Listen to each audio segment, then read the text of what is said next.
experience. If you want the exclusive, you want the tall boy, because he's going to bring you the exclusive.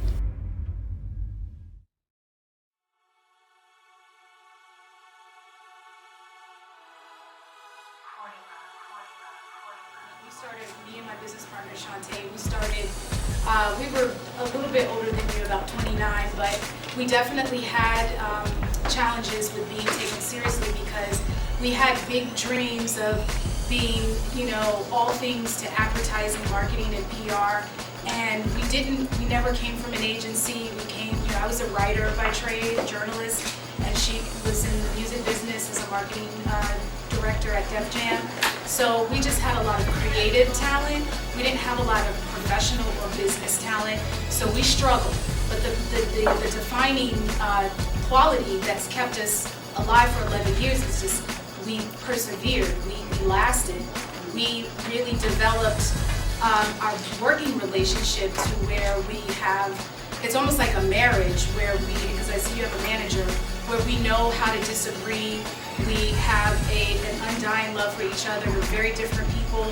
And then we just had we have a lot of stamina because we believed in ourselves. So one thing for you, be very consistent with whatever your product is. Consistent meaning that at every instance that you're presenting your brand to an audience, a potential investor or whatever, everything is always on point. Grammatically, you put a lot of thought into it.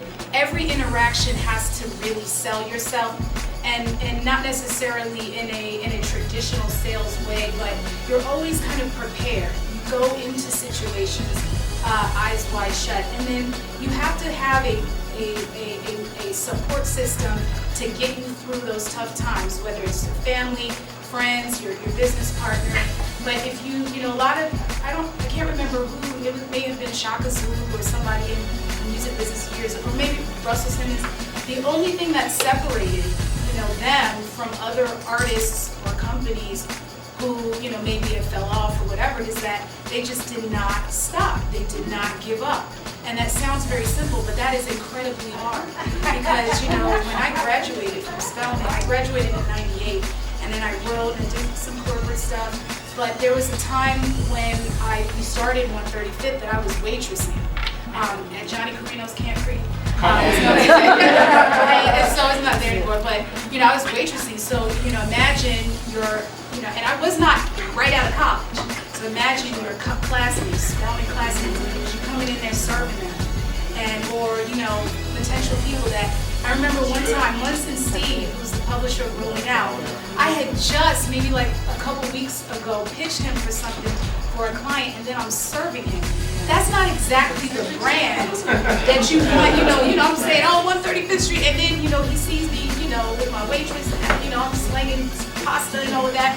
And so that, was I'll never forget that experience ever. And that, there was times like when I would get really down, but we just kept going. I had somebody that I could confide in to say, I don't know, we haven't been paid in 6 months. What is going on? But we just never stopped, and we learned. We were very humble in that I was very open to what I did not know. I was not, even though I know I can write and I know, I can communicate, I was very open to what, I had to learn.